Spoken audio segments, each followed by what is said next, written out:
one of the oldest titles in the British royal family is the Duke of York, traditionally given to the second son of the ruling monarch.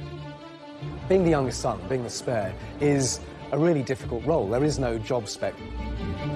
Throughout its 600-year history, the House of York has had more than its fair share of scandal. Dukes of York are ripe for scandal.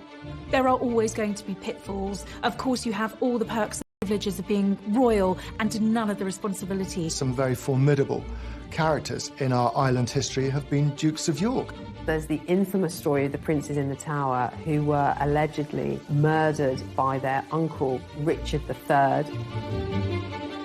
But now the current Duke of York, Prince Andrew, is facing scrutiny. As the second son, Andrew spent his childhood and, of course, his adult life he has spent in the shadow of his older brother. A bit naive, but then his judgment has always been a bit naive.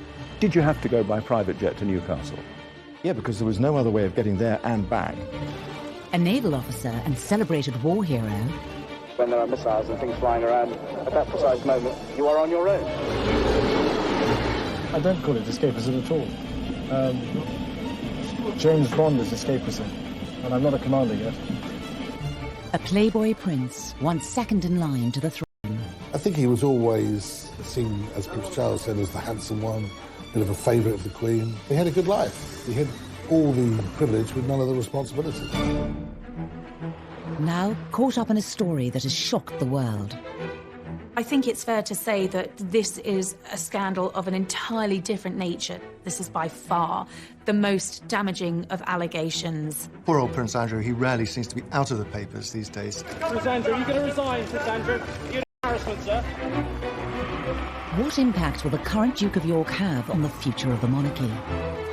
He's never been far away from controversy, but his connection with Epstein, that ill-fated friendship, has inflicted the greatest damage on his reputation as a member of the royal family. What will this latest scandal mean for the House of York?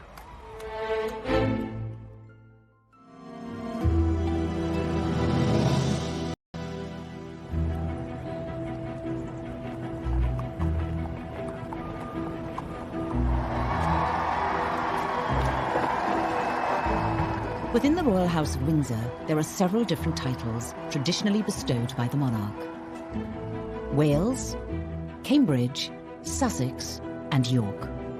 The Duke of York, it's a very noble title. It's traditional. Duke of York, and he's now at the centre of a media frenzy, following the suicide of disgraced financier Jeffrey Epstein.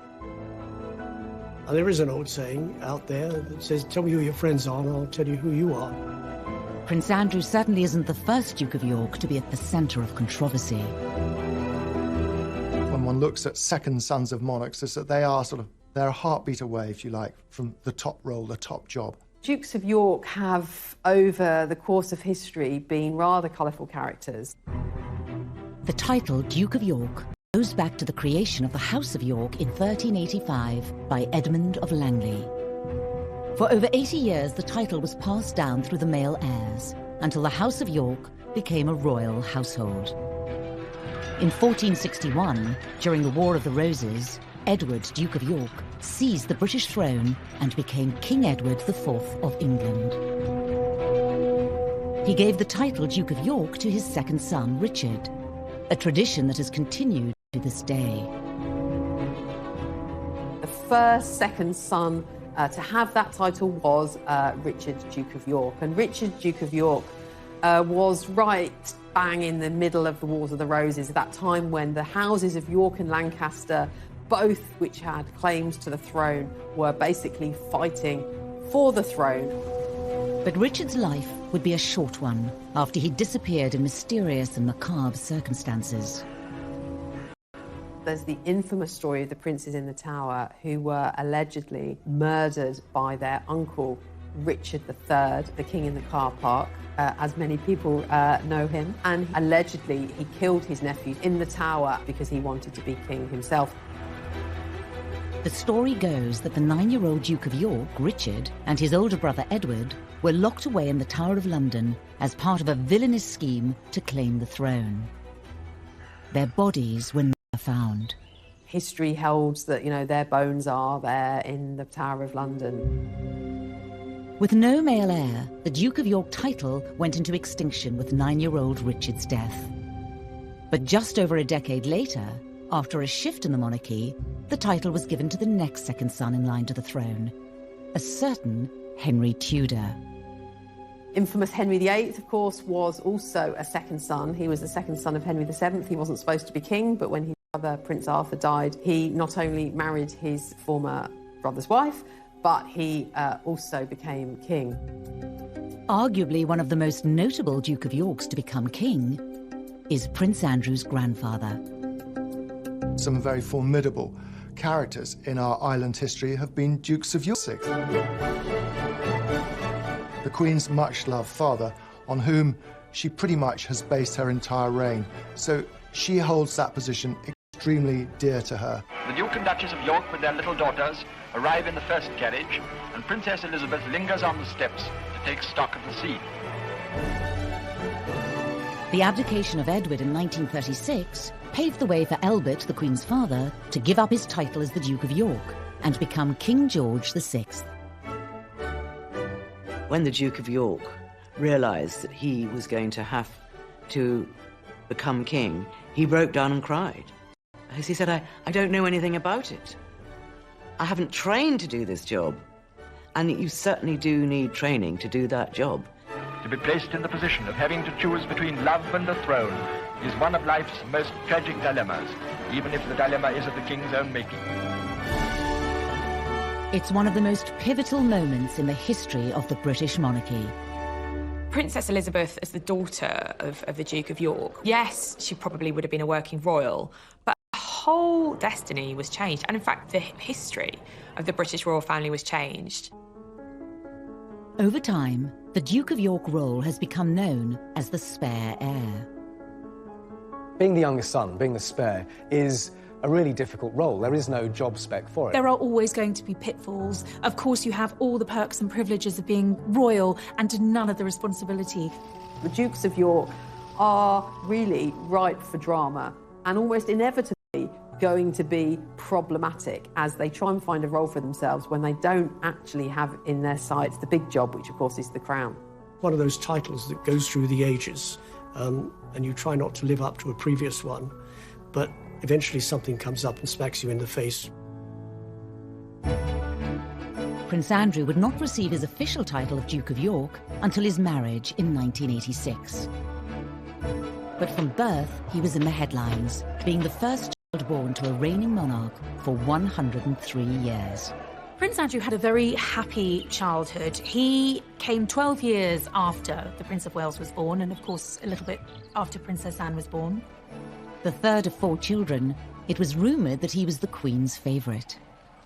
I suppose some might say that Andrew was spoilt far more than Charles was. I think family friends have certainly told me that he was the favoured son. She had more time for Andrew. He was her golden-haired little angel. It's said this perceived favouritism led to Andrew developing certain characteristics. He was quite cocky. He had a reputation as he grew up at school for being a little bit self-entitled, certainly very aware of who he was, a sense of self-importance. I think he was always seen, as Prince Charles said, as the handsome one, a bit of a favourite of the Queen. You know, he had a good life. He had really all the privilege with none of the responsibility. In 1979, Prince Andrew would find a role for himself when he joined the Royal Navy as a helicopter pilot. Harpoon Master is on. FCS, Niles, trims, set, lights on. He wanted to make the Navy really his career for life, and he was a diligent young officer, with 1 or 2 exceptions. I mean, he is famously said to have remarked to one senior, very senior naval officer that a senior officer could call him H, being short for HRH. And the senior officer said, "And you can call me sir." And that, again, it gives you an idea of what the young Andrew was like. Basically, what I'm here for is to work the ship up into aviation, and also myself back into the deck. And actually getting back on the deck on a dark night is quite exciting. He was a good naval officer, diligent, hard-working.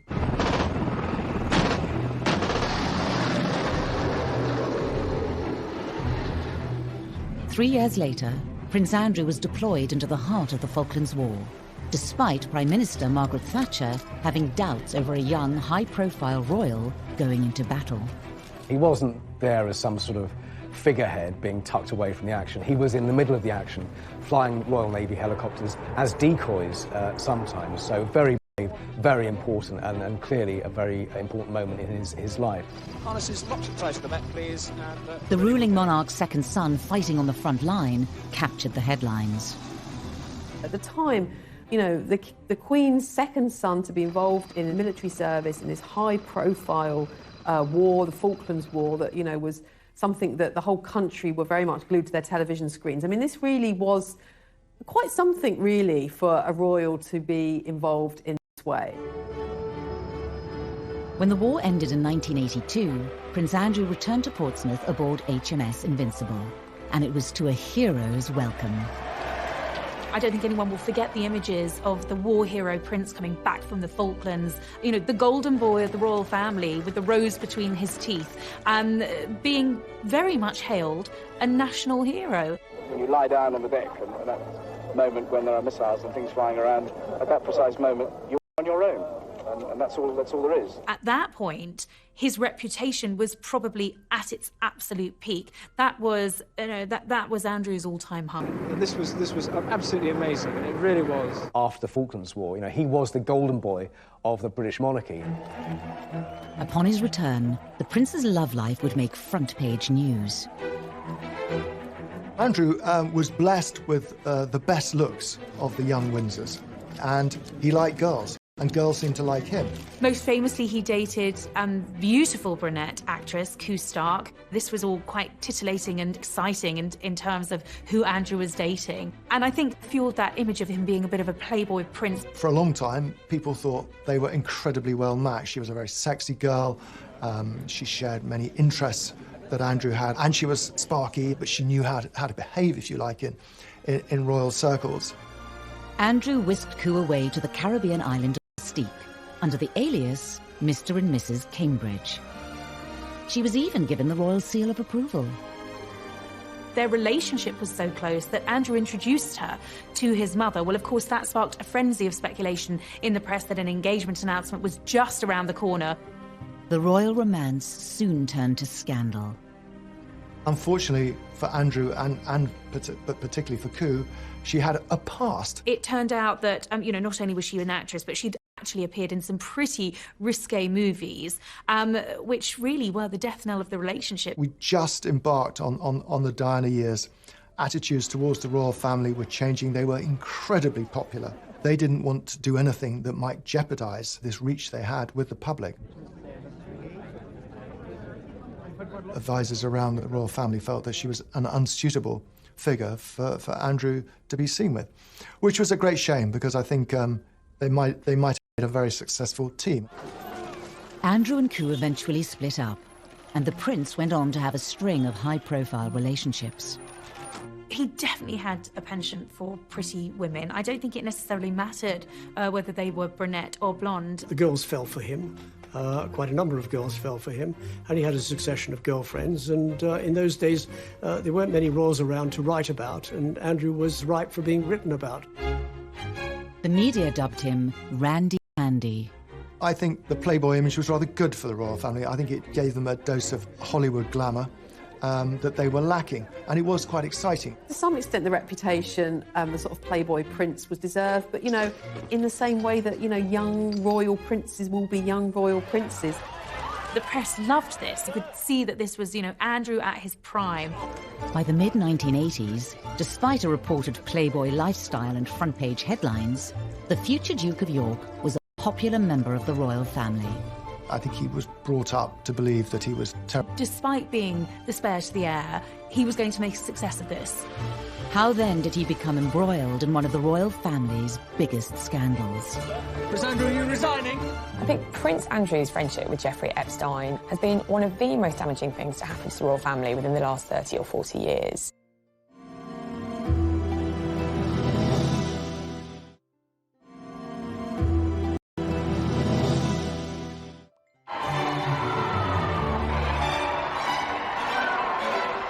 Members of the royal family are often given titles upon marriage, and Prince Andrew was no different.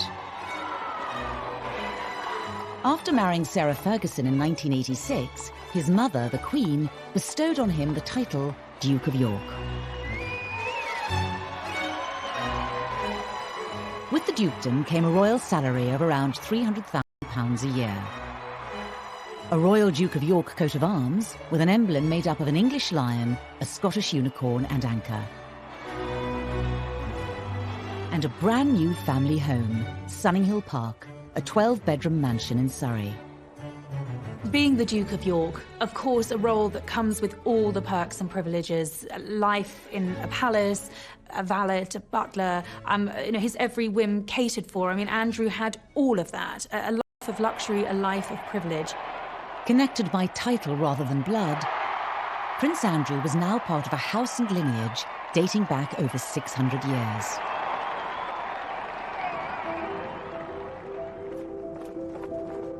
But his chapter as the Duke of York would not be free from scandal.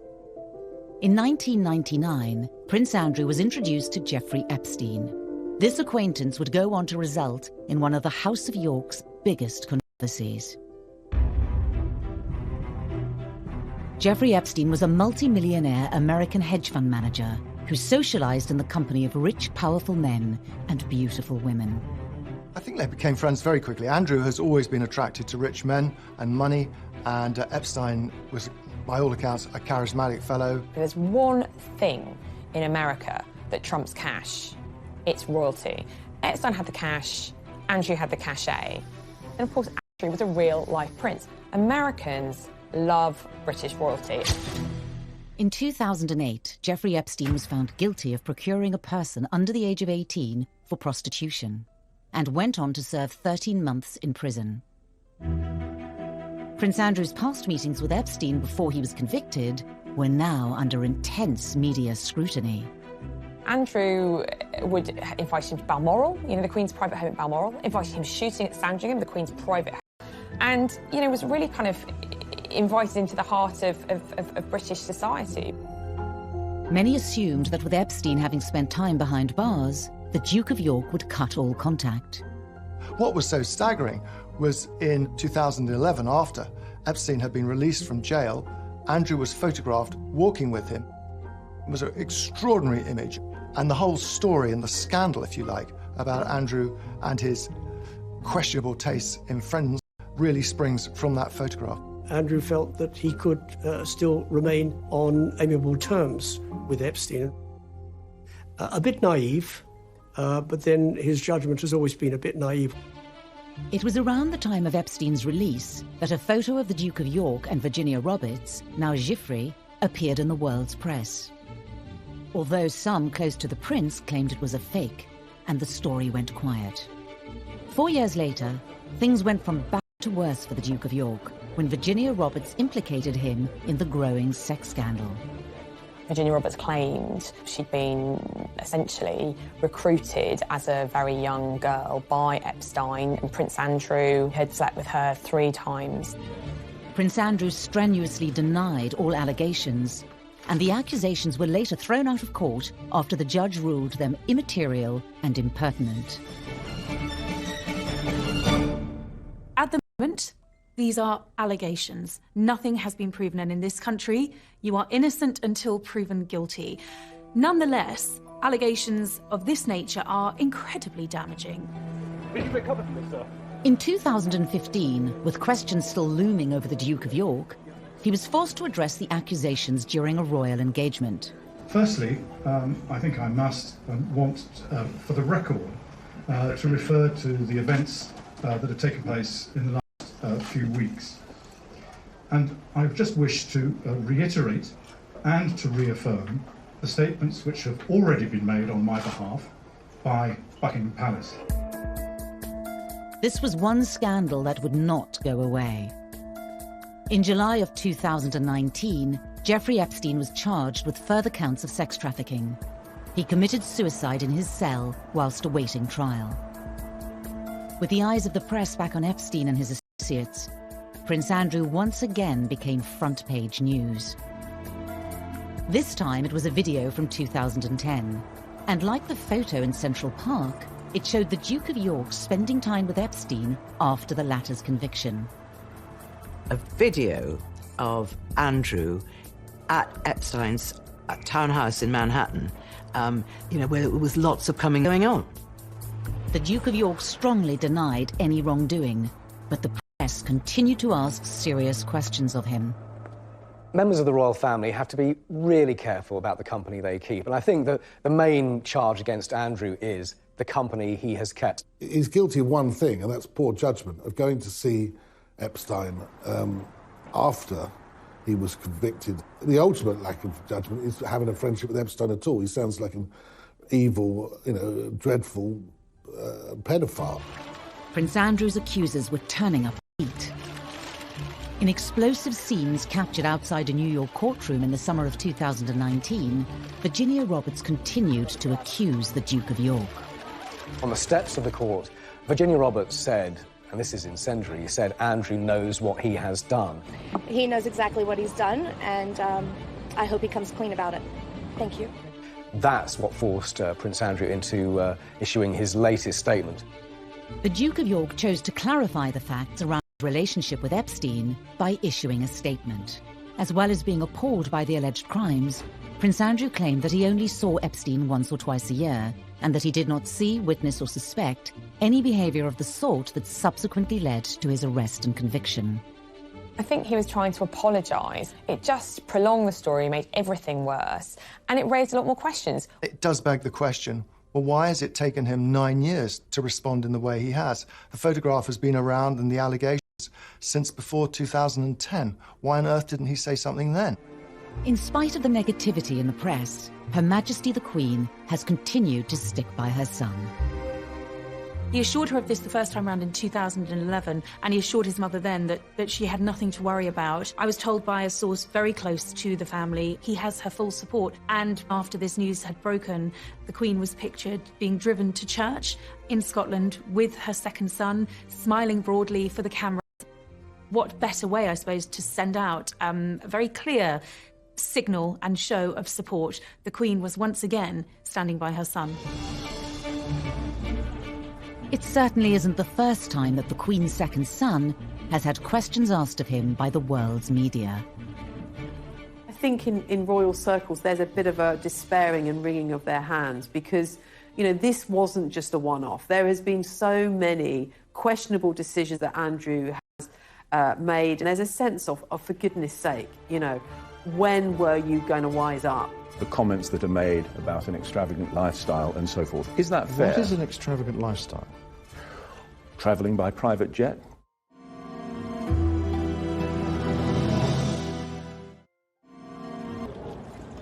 In 2019, the Duke of York, Prince Andrew, hit the headlines following the suicide of convicted paedophile Jeffrey Epstein.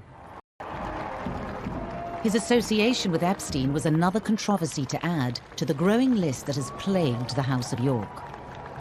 Prince Andrew is not the first Duke of York to be mired in controversy, but I certainly think the Epstein allegations are perhaps some of the more serious in the history of Dukes of York. But this latest scandal isn't Prince Andrew's first brush with the press. In 2001, Prince Andrew stepped down from his military position in the Navy to take on a parliamentary role as the British Trade Ambassador. There was always the question of what next for the Duke, and this ticked all of the boxes. Andrew was determined to make a success of being trade envoy, and I think as an ambassador for Great Britain, certainly in those early days of that role, I think he did quite a good job. I mean, he certainly had pulling power. You would hear MPs saying that he was the greatest asset for Britain in terms of trade and industry, because frankly, you get a call saying, would you like to meet Prince Andrew, the Duke of York? Yes. Prince Andrew's royal profile opened many doors for British trade. Pretty impressive, 6,000 jobs and £1 billion worth of investment. I mean, that's not something to be sniffed at, is it? It isn't. And what's really encouraging about that is that that's gone into about 931 starting and scaling businesses, and 97% of those 931 are still operating today, and they're still growing. But some also feel that the Duke of York's new job came with other perks. Every June, every royal correspondent gets to go to Buckingham Palace to look through the royal accounts, and we all go straight to the travel document, because that's the one we all understand. How much the royal train costs, how much those private flights are costing. And year after year, he would be at the top of the list. Go out on a trade mission, either on a scheduled flight or in what used to be known as a Queen's Flight aircraft, and he'd do the business on behalf of British Trade International, and then he'd go off and get the golf clubs out the boot of the plane and go off and play golf. The Duke of York's frequent travel and mode of transport quickly garnered him yet another nickname. Air Miles Andy was a nickname which refused to shift for many, many years. He was stung by the nickname because he thought it was slightly insulting to him, as though he was just sort of gallivanting around the world having fun, whereas his argument was, look, he's there on official business. He's doing what the government asked him to do. One year in particular, Prince Andrew cost the British taxpayer over £500,000. If you go out and you're there doing a job of work on behalf of UK PLC, you do the job of work, you come home. If you want to go and play golf and you make your own arrangements, get on an aeroplane and pay for the fare yourself and fly off. And unfortunately, he didn't do that. The Duke of York agreed to a one-to-one television interview. I am not doing this, as it were, for my own good. I am not getting any return for this. This is all done on behalf of the UK. It's not done on my behalf. If I was doing it, I wouldn't, as it were, allocate my time in this way. Can I ask you, as I inevitably must, about the criticism that is sometimes, even often, levelled at you in this job, the comments that are made about an extravagant lifestyle and so forth? Is that fair? What is an extravagant lifestyle? Travelling by private jet, using helicopters when you could take a train? But it is again, it is the maximisation of my time for the best value for money. And that's the way and I'm not the one that makes those decisions. In truth, it became quite a problematic role for Andrew. I think he frequently found himself having to defend himself, having to defend the flight that he was racking up. That became an issue. That became more of the story than Andrew representing Britain overseas, and that was a problem. Did you have to go by private jet to Newcastle? Yeah, because there was no other way of getting there and back, bearing in mind from what I was doing before and what I was doing afterwards. On top of the alleged travel perks, Andrew continued to be in the headlines. Once again, it was because of the company he was keeping. It was the meeting with the Gaddafis where I think eyebrows raised. He entertained the ousted former president of Tunisia at Buckingham Palace. The fact that Andrew went out to foster these questionable relationships suggests that perhaps the allure of money, of wealth, of all of these offshore billions was incredibly appealing to Andrew. He's not good at picking his associates. He's not good at picking his, I won't say friends, but acquaintances. Bottom line, he's grown up in palaces and castles. He's the son of the Queen. He is used to a certain sort of lifestyle. So guess what? He mixes with people who have that similar sort of jet-setting lifestyle. Andrew has perhaps been rather naive and not really perhaps understood the kind of, at least the optics of some of what he has done. I think Andrew felt that he had this official role as trade envoy for the UK government and was doing a great job. He's very thin-skinned and he takes any kind of criticism extremely personally and angrily, in fact. I think the press became less supportive over the years. I think he was on the receiving end of quite a lot of criticism. Was it unfair? I would argue not, because I think some of the decisions Andrew made were bad decisions. Some of the business affiliations were not clever. It was at this moment, with huge pressure mounting on Prince Andrew's job, that the photo with Jeffrey Epstein in Central Park was released, sealing the trade ambassador's fate. He mixed business with pleasure, and if you're going to mix business with pleasure, be very careful about the pleasure that you mix with, and he wasn't. There was MPs who had described Andrew as the most glittering asset for Britain overseas. That was when those MPs then turned on the Duke and said, he's got to go. This is untenable.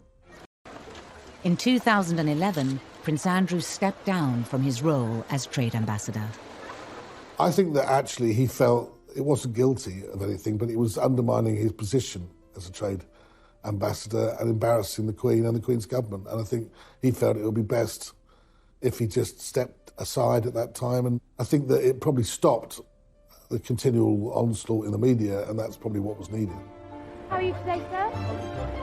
Within the royal house of York, it's not just the Duke who has received negative publicity. By his side for many years was the Duchess of York, Sarah Ferguson, who was no stranger herself to scandal and controversy. Sarah has a very contagious personality. Andrew was very much drawn to her. It was the ultimate royal fairy tale in many ways, and then it all came unstuck.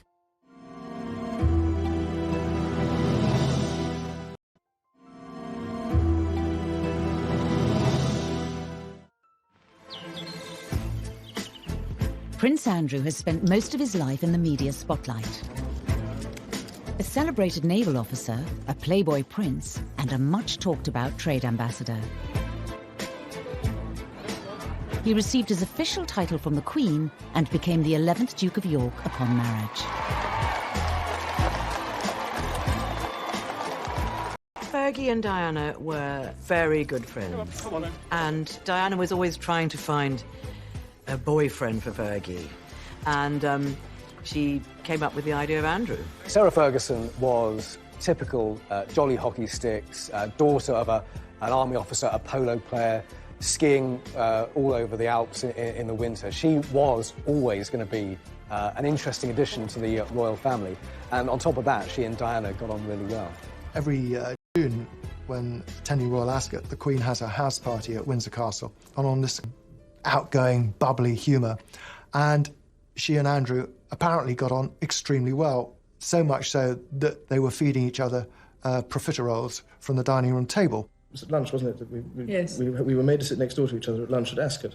Yes, and you made me eat chocolate profiteroles, which I didn't want to eat at all. I then didn't have it, so I got hit. The Queen was delighted. She has always really enjoyed Fergie's company.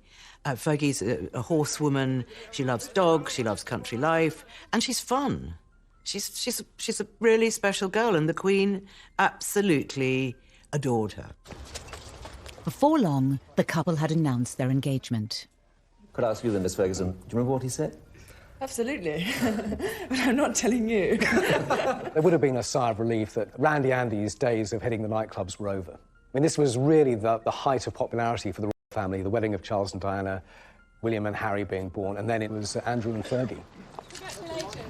The press were hugely interested in Andrew and Sarah. They were tactile, they were loving, they were everything that Charles and Diana weren't. They were a great story. In 1986, just 5 months after becoming engaged, the pair married at Westminster Abbey. Prince Andrew and Sarah Ferguson became Duke and Duchess of York. I think what was so exciting for the press during this period of those royal marriages was that for the first time they had the original Fab Four. You know, you had Andrew and Fergie, Charles and Di, these two very glamorous women. They were out there on the world stage. And I think at that period, you know, the future was very sunny and very bright for the royal family. The couple were whisked away on royal tours of Canada and North America, where the Duchess made quite an impression. What I remember about that in particular was that she was very articulate and seemed to handle herself well. I could not go through a whole tour, letting my darling husband of a year and a day do all the public speaking. So we agreed, for once,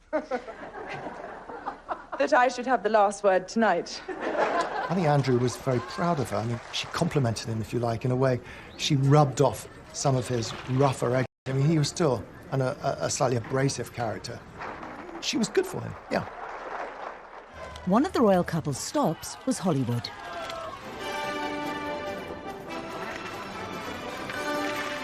I was on the royal tour when they were in Los Angeles, and they were a huge success. Everybody loved them. At last, I have the turn to talk. All these men around here. Love you. I'll see you later. It's in her different bows in her hair, and it was all quite over the top. I'm so amazed by Los Angeles and the welcome that you've given us and me. But I never forget that the only reason I'm here is because I'm married to the Duke of York. There was a big reception and all the sort of LA crowd. And Fergie and Andrew really did well there. By 1990, the couple had welcomed 2 children, Beatrice and Eugenie. But cracks were beginning to form in their marriage. Fergie was finding life at the palace extremely difficult. She was being criticised hugely at this stage of her life. She didn't have Prince Andrew at her side because he was away doing his naval duties. So things just really started to break down. Captain. Good evening, sir. It's Red 30 Ranger, 6 miles. As well as the royal tours, Prince Andrew was still serving as a naval officer, spending more and more time away from his family. Captain Roger, yes, thank you very much. As a commanding officer, you can, on occasions, get extremely lonely and isolated if you're not careful. It's terrible. I mean, you're going away and leaving what you love behind. It's a fantastic job. All 3 services, it's a fantastic job for a single man. It's getting less and less so for a married man. I don't call it escapism at all. James Bond is escapism, and I'm not a commander yet. Sarah was basically a single mother at home with raising 2 children, and it put a huge strain on the relationship. The couple's marriage was under intense media scrutiny. Rumours of affairs began to circulate in the press. Fergie was seeing Steve Wyatt, and it seemed so soon after the marriage, and yet there was already talk that the marriage was in great difficulty. She felt neglected by her own husband. She was being given a really hard time by the press. I think she was incredibly vulnerable. Speculation continued for months until the Duke and Duchess of York were forced to make an announcement. When Andrew and Sarah announced their separation in early 1992, very rapidly she was seen to be involved with a man who was euphemistically described as her financial advisor. A royal separation was only the start of the controversy for the Duke and Duchess of York, after now infamous photos of Sarah Ferguson were released in the media. I was with John Bryan the night the pictures appeared in one of the tabloid newspapers, and I'd gone to his flat with the Daily Mirror, and he phoned Fergie. Of her on a sunbed, and she was having her toes sucked by her financial advisor. These pictures were compromising, they were embarrassing, shameful for Fergie. Things quick for the Duchess of York. Poor Fergie, the following day, she had to go down to breakfast at Balmoral Castle, where all the papers were all laid out, as they always are every day, on a sideboard, and she had to sit there, and sort of the humiliation must have been awful for her. She fled Balmoral in tears. She didn't return for a very long time. Sarah Ferguson was really cast to the outer darkness. It was the final nail in the coffin for Andrew and Sarah. The Duke and Duchess of York's relationship troubles were publicised the world over. Combined with other royal scandals, 1992 would prove to be a year that would haunt the Queen. It has turned out to be an annus horribilis. I suspect that I'm not alone in thinking it so. The 1990s was a series of disasters, 1992 being the worst year in terms of royal breakups. 3 royal marriages, 3 of the Queen's children separated in 1992. Princess Anne divorced, Andrew and Fergie separated, Charles and Diana separated. Not only were her children's marriages deteriorating, but they were being played out in the press in the most lavish, spectacular fashion. It culminated in that famous speech that she gave in which she described 1992 as her annus horribilis, her horrible year, her worst year, if you like. 4 years later, Sarah Ferguson and Prince Andrew finally divorced. Although no longer considered a royal, she was allowed to retain her title. The would bring an end to the media frenzy circulating the House of York. You know, Diana took millions from her divorce with Charles. Fergie took pretty much nothing. So Fergie is constantly chasing her tail and running out of money, and so she goes to more and more desperate means. She became a bit of a liability to Prince Andrew, and therefore I think he realised, and certainly the royal family would have realised, that, you know, while she still had these debts, she was a massive liability. Despite her divorce from Prince Andrew, in the late 1990s, Sarah Ferguson, the Duchess of York, embarked on an unofficial tour of the United States. She got involved with Weight Watchers. She seemed to be basically doing anything she could to earn a living, make some money. She had huge debts. She would spill her thoughts or her emotions in front of anybody who would listen to her. She became a kind of darling on the Oprah Winfrey kind of circuit in America. And this was exactly what a royal, even a sort of ex-royal, should not be doing. And she really did cause embarrassment to the royal family. Andrew also found himself back in the headlines after he sold the marital home, Sunninghill Park in Surrey. The 12-bedroom country residence had been a gift from Her Majesty the Queen. He wanted to get it off his hands, and it was on the market and wasn't selling. And then, lo and behold, it was bought by one of the contacts he'd made through his travels, the son-in-law of the then president of Kazakhstan. And this generous individual not only bought the house, but he bought it for £3 million more than the asking price. It provoked many questions as to why. The answer has never satisfactorily been given. At the time, a spokesman for Prince Andrew said there was never any arrangement or impropriety, and that £12 million was a guide price, not an asking price. In 2010, rumours of bankruptcy for Sarah Ferguson began circulating in the press. And the Duchess of York became part of a huge sting from the news of the world, as seen here in a secret video recording. If we want to do a big deal with Andrew, then that is ridiculous. I do want, of course. Okay, of course. So you fight on the power. The fake shake for the news of the world got lots of exclusives, filming people agreeing to stuff or taking money, and the cash for access story with Fergie was incredibly damaging. It was another black mark against her. And then you meet Andrew. In the video, she is seen talking to the now discredited fake sheikh, offering access to Prince Andrew for £500,000. No one was surprised when she found herself a victim of a pretty unpleasant newspaper sting, and they got her on film boasting that she could get actually embarrassing once again for the royals. The Duchess of York has said she was devastated by the news of the world sting, and that it was a serious lapse in judgment. She also later added that she felt tricked. Sarah Ferguson's reported financial difficulties would see a return of Jeffrey Epstein. In 2011, the Duchess of York admitted to accepting £15,000 from Epstein to help pay off her debts.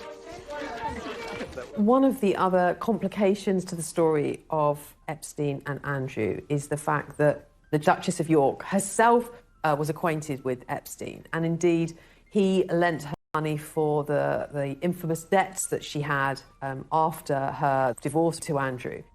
Epstein was among a number of rich men who helped to bail her out. A bad choice, and I think the Duchess has since recognised that she should not have accepted money from him. Sarah Ferguson later said she had made a gigantic error of judgment.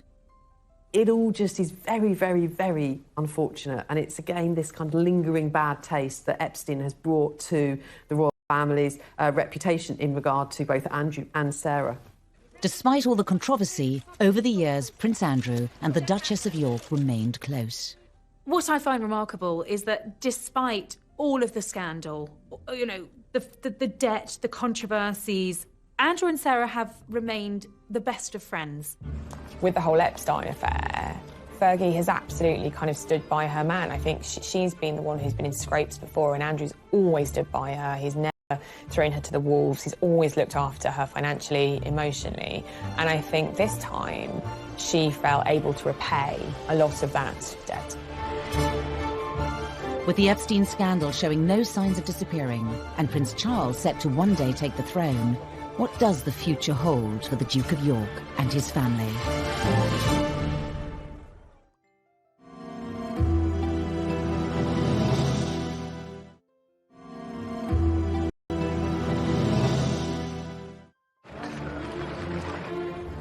Over the years, the House of York has been embroiled in damaging scandals, none more so than the association with disgraced financier Jeffrey Epstein. I think that Andrew's judgment is probably clouded partly by the life he's led, his upbringing. He's been protected from the world. And royal insiders say that the whole affair has impacted Andrew's relationship with his older brother Charles, who as future king will have ultimate say over the future of the British monarchy and Andrew's role. My understanding from his brother, photographed walking in Central Park, his advice to his brother was to leave that relationship well alone. It was a relationship that I think had worried Charles from quite an early stage, but that picture was really the nail in the coffin for Charles. It was when he said to his brother, stay away from this. But of course, that advice came a little too late. Could the scandals of Prince Andrew lead to the marginalisation of the House of York? There is a battle going on right now behind the railings of royal palaces about the future size of the British monarchy, about slimming it down, about getting rid of the minor royals from the public funding and so on. There was a glimpse of the new potential slimmed-down monarchy at the Queen's Diamond Jubilee in 2012. The Duke of York and his two daughters, Princesses Beatrice and Eugenie, were noticeably absent, further fueling speculation that Prince Charles was beginning to sideline the House of York. Andrew and his family not being invited to appear on the balcony at Buckingham Palace for the Queen's Jubilee was really significant because it was a real statement of intent by Prince Charles. This was the future of the royal family. William, Harry, Kate, Charles, Camilla, the Queen. Andrew and Eugenie and Beatrice were nowhere to be seen. And Andrew very much felt the snub, but Charles was proclaiming it very publicly by saying this is the current monarch, this is the future monarch, and this is the future of the royal family in a very, very public way. And it was like, no, Andrew. It's the Magnificent Seven, as they then were. That's Charles's vision of a modern monarchy. It's not a balcony stuffed full of 20 or 30 people. Andrew's not stupid. He's noticed that, and he is absolutely campaigning for a future role, a bigger role for Eugenie and Beatrice. Would you like to officially let the Teenage Campus Board open? Now, this has provoked an enormous conflict, largely between Prince Andrew and his brother, Prince Charles. It's Charles who's driving this idea of a slimmed-down monarchy, and it has been from Charles's side of the argument that Beatrice and Eugenie should perhaps be pushed out of the limelight. As well as criticism levelled at the Duke and Duchess of York, their daughters, Princesses Beatrice and Eugenie, have also over the years been criticised by the press. In particular, their cost to the taxpayer. As royal princesses, they'd had full-time wraparound royal protection. Royal protection, armed police officers, is a very expensive business. It's a necessity for frontline members of the royal family. But where the public began to question the costs involved in security were particularly... Travelling all over the world on exotic holidays, why should we pay police protection? Which is quite right. And it's like, well, why are we paying for this when she's not going to be a future working royal? And so Andrew, under a lot of public scrutiny, was forced to pay for it himself. He was not very happy. Money was stopped in 2011 to pay for all these police protection officers for both girls, and then they lost the sovereign grant, which meant they would not get money paid out of the sovereign's purse because they weren't going to do royal duties. It was decided that the working members of the royal family would be limited to the 4 children of the Queen and then Charles's children, the heirs' children, because it was decided that we didn't want to have too big a drain on the sovereign grant. But Andrew wanted both his daughters to be working royals. I think he wanted the status for them.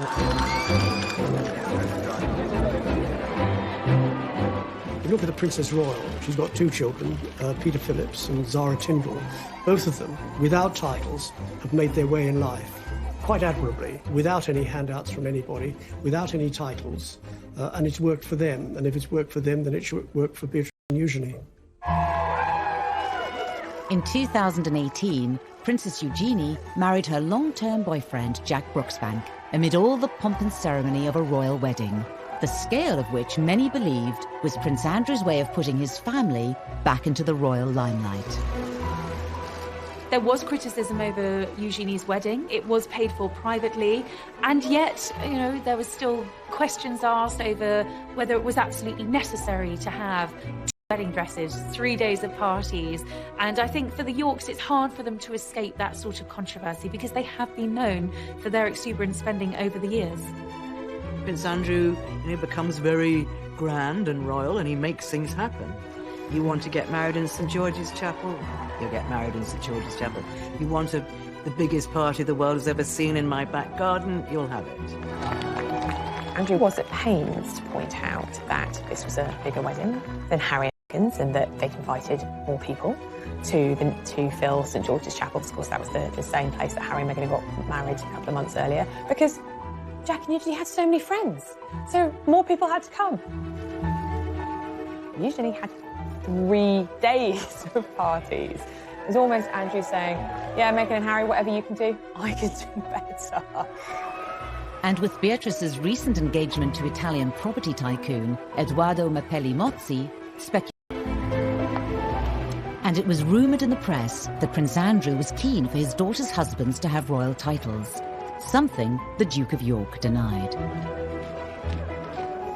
Very interesting the way that Princess Eugenie is still styled. Because her husband hasn't got a title, officially she should now be Mrs. Jack Brooksbank, and in the court circular and in correspondence, because that's her very archaic official title. But it's very interesting that she is styled Princess Eugenie, Mrs. Jack Brooksbank.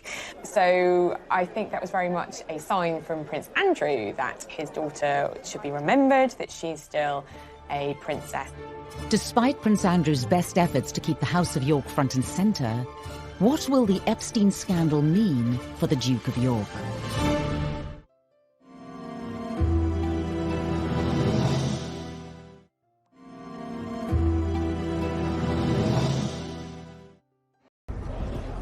In the summer of 2019, fresh revelations in the Epstein scandal emerged, once again threatening to engulf the Duke of York. Did you recover from this, sir? He's never been far away from controversy, but his connection with Epstein, that ill-fated friendship, the Epstein connection, has inflicted the greatest damage on his reputation as a member of the royal family. In July, federal prosecutors filed new charges and once again arrested Jeffrey Epstein. Prince Andrew's continued friendship with Epstein was once more called into question. Previously unseen footage of Prince Andrew in Epstein's Manhattan townhouse appeared in the media. Although it had sort of slept dormant for 4 or 5 years, it burst on the scene again. And they showed a video of Andrew at Epstein's townhouse in Manhattan, where there was lots of comings and goings with young women. So the world is saying, how could he not have known what was going on? This has been a very turbulent summer for the royal family. Buckingham Palace has gone into firefighting mode. They're defending the Duke of York against the most serious allegations to plague him in his royal career. There are questions that many believe the Duke hasn't completely answered. Epstein's suicide whilst in custody meant he never stood trial for the new allegations. Epstein killed himself shortly before going on trial again, and so his accusers feel that they have been cheated of their day in court. Footage captured on the steps of a New York courthouse showed Virginia Roberts, now Giuffre, renewing her accusations against the Duke of York. It's also, of course, the wider allegation of what he knew about what Epstein was doing. Did he really see nothing, as, of course, he has strenuously insisted is the case? Now that Epstein is dead and is not going to have his day in court, it's hard to see how Andrew can properly and conclusively shut these allegations down. The case against Epstein was dropped after his suicide, but there have been calls to investigate some of his associates. With the Duke of York named in court papers in 2015, Virginia Roberts' lawyers have asked for Prince Andrew to come forward and be interviewed under oath, despite a judge ruling comments about him be struck from the court record for being immaterial and impertinent. Andrew has never been spoken to by American law enforcement agencies. Buckingham Palace has been at pains to stress that if people want to talk to Andrew, they can. I mean, of course they would say that, wouldn't they? Whether that would actually happen is a different matter. If the Duke of York were to testify, it would be the first time in history that a member of the British royal family has appeared in a US court. Andrew clearly in his statements repeatedly has said, I didn't do anything wrong, I didn't know anything wrong was going on. The statement hasn't appeased the various Epstein victims in America, and in particular one has said that Andrew knows what he has done, and the lawyer is calling for Andrew to go to the US to testify. Virginia Roberts gave a televised interview to American television program Dateline for NBC. It was a program watched by millions, in which she further detailed her alleged interactions with Prince Andrew. The first time in London, I was so young. Ghislaine woke me up in the morning and said, "You're going to meet a prince today." I didn't know at that point that I was going to be trafficked. This is not a trial by the media. It is an investigation. And it is not up to newspapers to point fingers. It's not up to newspapers to put him on trial. It is up to the Americans, as and when they have a case. Will he be a hostile witness to the FBI inquiry? Will he be dragged into some court case in America? That seems less likely. But surely someone is going to want some answers to very many questions about his connection to Jeffrey Epstein, to the girls, and to all those stories which have been buffeting the royal family throughout the summer months.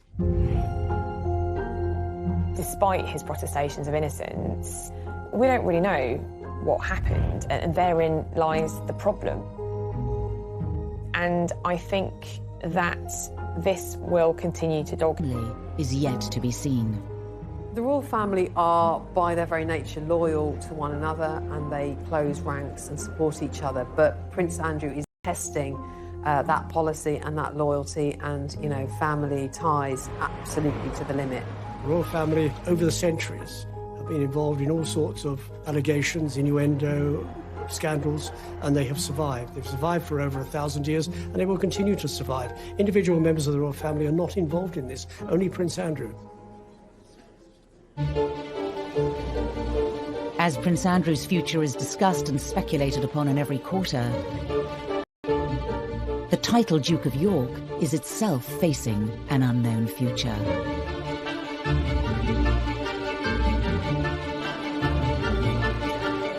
Because Prince Andrew has no male heirs, the title is due to end. But Andrew has only 2 daughters, and as things stand at the moment, as I understand it, the title will go into abeyance, or die with him, if you like. And then it'll be up to another monarch, Prince William, who has 2 sons, and he could give his son, Louis, the title of Duke of York when he comes to the throne. Currently 8th in line to the throne, questions remain over Prince Andrew's future and that of the royal house of York. His diary is having to be cleared because of the continued speculation, and it's really unsure and uncertain quite what's going to happen next in terms of how Andrew's going to rebuild what is now a very tarnished reputation. He's never going to get rid of this stigma. But it doesn't mean he can't live with it. It doesn't mean he can't go on, but it will always be there now. There is talk that he might withdraw completely from royal life. But he can't disappear completely. He's a member of the royal family. He cannot resign from the royal family. He is still Prince Charles's brother and the Queen's favourite son. This is very damaging for the reputation of the Duke of York. He would say, at worst, he's been too loyal to a friend, and he shouldn't have continued the friendship with Epstein. But, you know, when you have people on the steps of a court in New York saying he knows what he has done, I don't think anybody thinks this is the end of the story.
is quite exciting.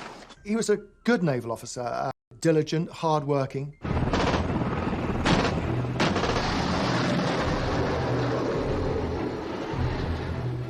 Three years later, Prince Andrew was deployed into the heart of the Falklands War, despite Prime Minister Margaret Thatcher having doubts over a young, high-profile royal going into battle. He wasn't there as some sort of figurehead being tucked away from the action. He was in the middle of the action, flying Royal Navy helicopters as decoys sometimes. So very brave, very important, and clearly a very important moment in his life. Harnesses locked tight to the back, please. The ruling monarch's second son fighting on the front line captured the headlines. At the time, you know, the Queen's second son to be involved in military service in this high-profile war, the Falklands War, that, you know, was something that the whole country were very much glued to their television screens. I mean, this really was quite something, really, for a royal to be involved in this way. When the war ended in 1982,